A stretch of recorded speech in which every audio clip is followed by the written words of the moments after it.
Thanks, Ankit. Next, I'm going to talk about the TTL support for Pinot Upserts. And welcome to my talk. Yeah. So I'm Qiaochu. I'm from the Uber real-time analytics team at Uber.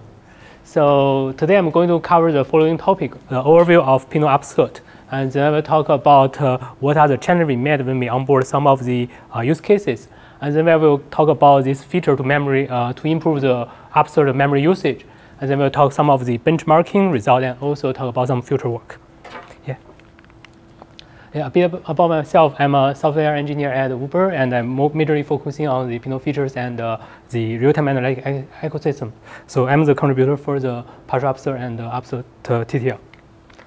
And next part, I want to talk about Pinot Upsert.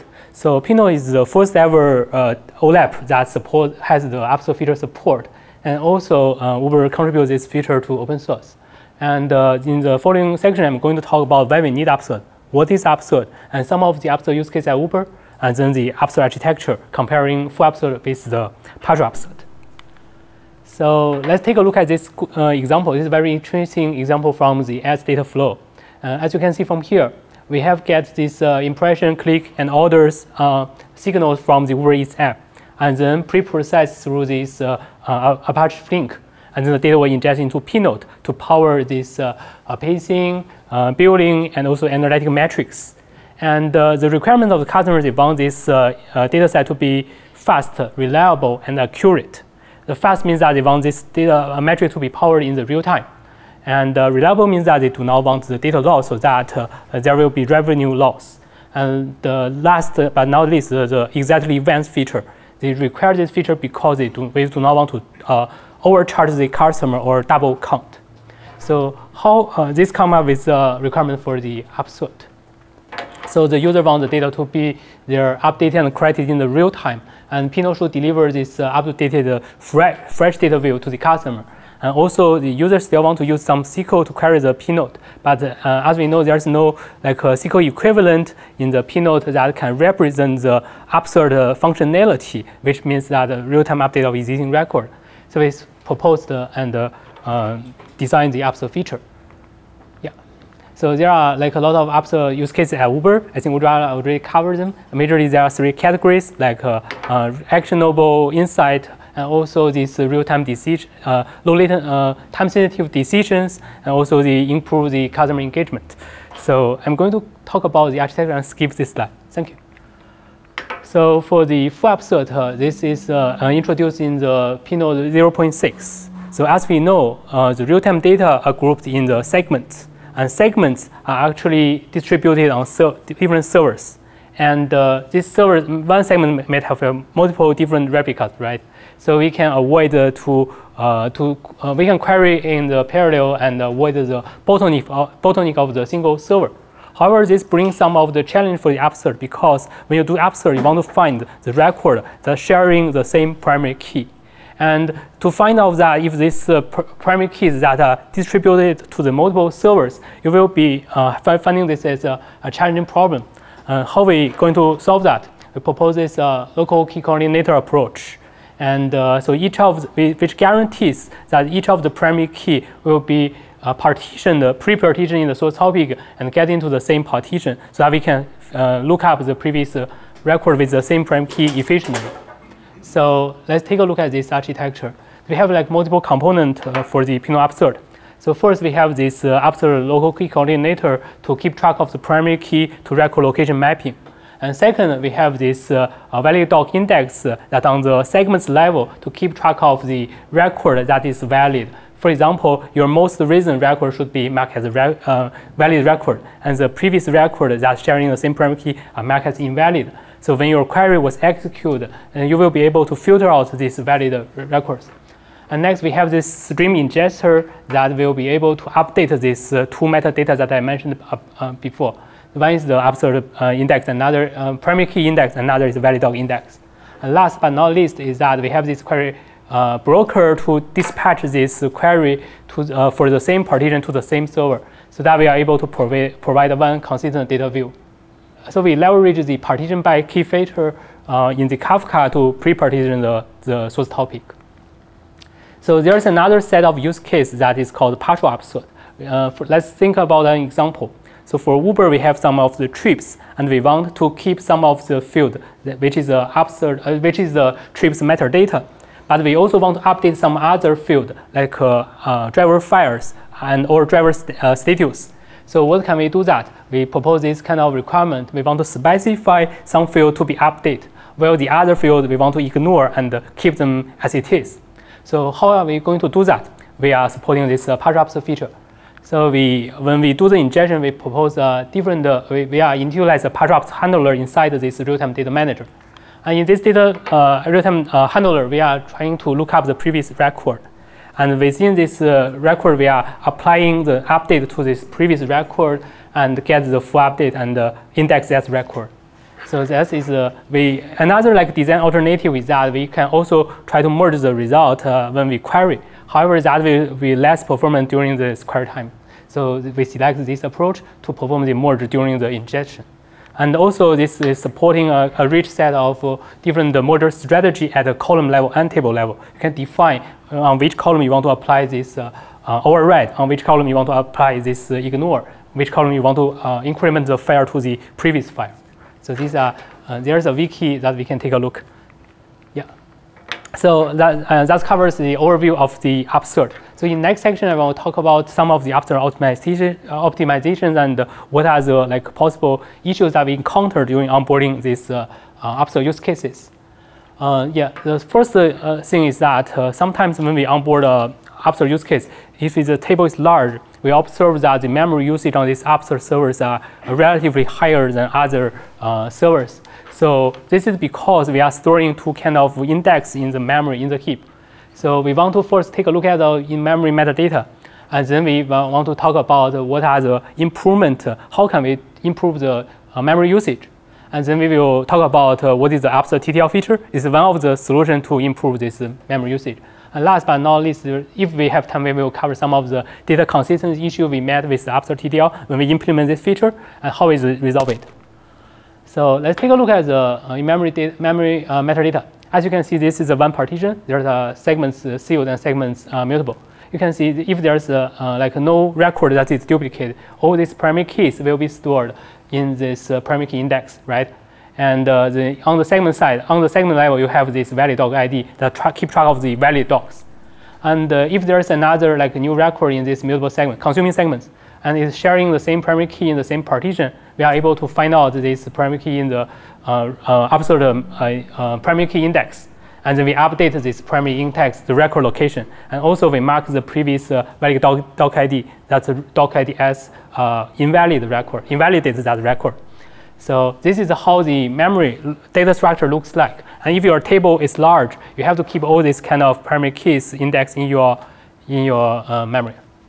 So how do we improve the memory usage, and how are we like support this Upsert use case efficiently? I think there are multiple like guidance or this best practice. The first one, you can follow this best practice on the open source wiki. So basically, we have like several suggestions. First thing, you can like pre-partition your source topic as many as possible, so that you can leverage like more hosts to store your primary keys, so that each of it will not like easily to hit the bottleneck of a single host. And second is that we can also try to avoid using a composite or complex primary key. We can try to use this like single primary key, simple type data type primary keys. But what if this is a requirement from the business that you have to use a composite primary key? So there's another feature that contributed by Uber. It's called a hash function. So this hash function on the Upsert config can help you to do a hash to your primary key, and you can only store like 128 bits of your hash code of your primary key size. Even though there is a possibility that it's very low possibility to get this correlation, but still like it will improve your memory usage a lot for the key space. Another interesting feature that we also want to talk about is the dedupe feature. So dedupe feature is actually contributed by StarTree. Since this is a feature that so for some specific use case, they do not care what is the most recent record. So they can just ignore the subsequent record after the first one.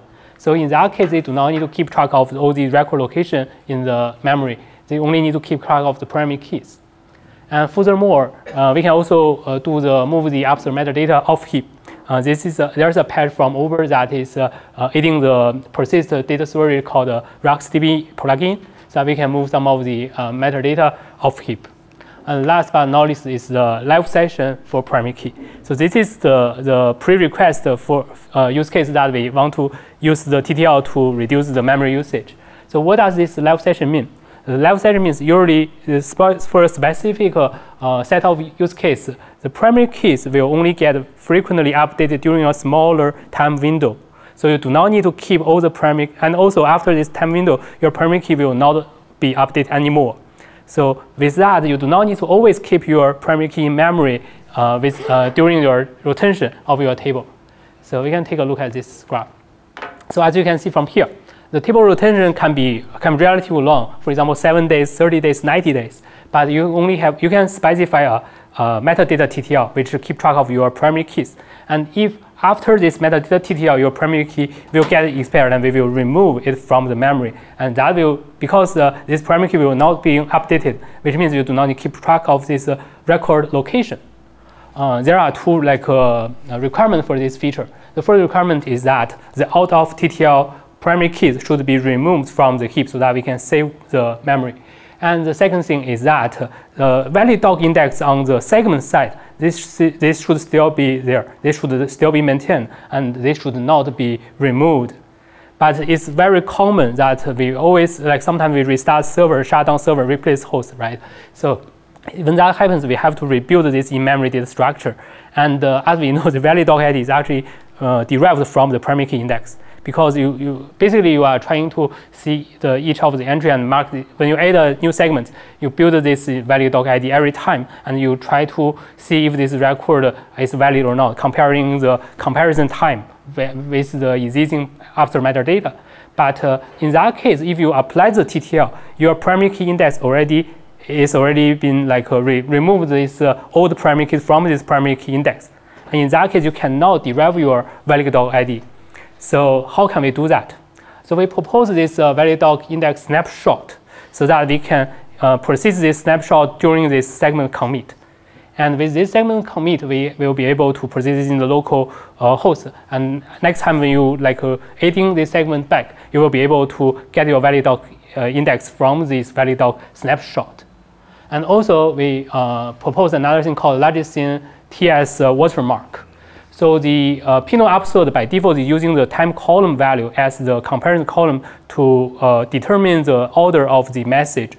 So, and also we want to know which one is the latest record and using that as the valid dog, right? But you can also specify something called comparison column in your Upsert config, and using that value to mark or determine which record is the latest one and valid. So we keep track of this TS watermark value, and also we persist it every time when we remove the primary keys from the primary key index. So that next time when you restart server, you still does not lose track of your largest in TS value. And with this TS value managed by the TTL, then we get to know what is the time that the primary key is expired, and what are the primary keys that can be removed from the primary key index. Let's take a look at an example. So as we can see, there are three categories or three types of segments: consuming segments, CO segments, and out of TTL segments. So the CO segments and out of TTL segments, these are immutable. And consuming segment is the one that we still can be discarded, right? So as you can see from here, if the first segment get inside the Pinot table, we see it introduced 3 new primary keys, and this was stored in the primary key index. And when we ingest, after the segment 0 was getting sealed, we have another segment. In the new segment, you introduce some other primary keys, and it might invalidate the previous primary key, like a doc ID in the previous segment, and it will also be adding to the primary key index.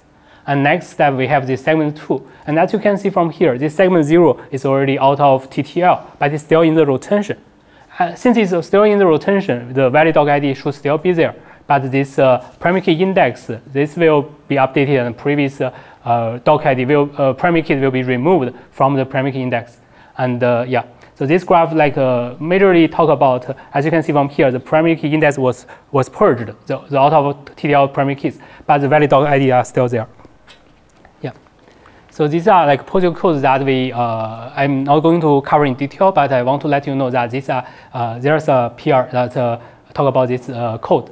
And these are functions that we support, like we remove the expired primary keys, and also we know how to edit the segments with TTL. If it's out of like it's already out of TTL, is expired, we should not edit this this primary key to the metadata. Otherwise, it might be overload this server. And when we recover the valid dog index, previously we tried to leverage the primary key index to derive it, but now we just get it from the snapshot. Yeah. So now I think we want to cover some of the most interesting part, which is when and where should we, when and how should we proceed snapshot, take the snapshot, and also purchase the primary keys, and also load or update proceed the watermark. So the first one actually in the first version of implementation, we are taking the snapshot during the segment removal, and during the segment removal, we always make sure this snapshot is persisted with the most reflects the most recent data. For example, you have a consuming segment that might invalidate some of the existing docs in your sealed segments. However, when the segment was removed called, you will see that this invalidated doc IDs are also being persisted into the snapshot. However, when you restart server at this time, the consuming segment will be discarded, and but your snapshot is already commit this invalidated primary keys, which means when next time you start the consuming, before you start consuming the new segment, you will be losing, or there will be some data inconsistent issue. So the data persist the snapshot during segment removal is not a good approach.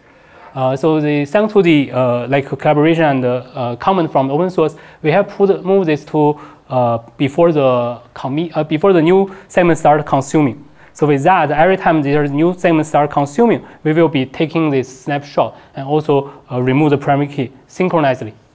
And this TS watermark is something that is largest timestamp that we see. It shouldn't be the Kafka time or the message time. It should be the event time. So this value should be coming from the ZK metadata, which is a comparison value from that column. Yeah, next part. So I'm going to talk about some of the experiments that we run at Uber, and also what are the production timelines and future works.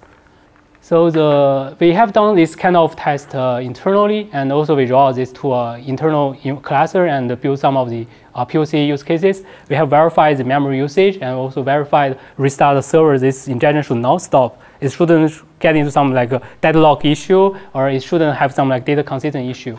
And last but not least, we also verified this compatibility when we disable or enable this Upsert metadata, Upsert TTL in the config, and we restart server. The TTL will be able to pick up. So as you can see from here, so we enabled this Upsert TTL during 5:30. I think at that time we give it a very aggressive value, as you can see from here. So the memory usage has dropping a lot, and then we can also enable it, re-enable it, and restart the server. So restart the server means that we are rebuilding or rebootstrap the data manager and pick up this new config, and then this usage is coming up. So we can do this without dropping and recreate the table. Yeah. So the production timeline at Uber is that we have do this code complete in Q2. I think the diff is approved. There's some minor comment that we have to resolve before merging this into the master, but I think I'm working on that. And next part is that we have on board some POC use case in some cluster. And yeah, so in Q3, we want to roll out this feature to the prod and also apply this config to some of the use case that is suitable to adopt this feature. For example, we have some use case that trips. So there's each of the trip events, they have several states start, pick up, drop off, complete, right? So these trips may only last for 1 day. However, the user may want to have a view of last 30 days trips data. So they may create a table with 30-day retention and with a TTL of 1 day. So these are one use case that we can adopt.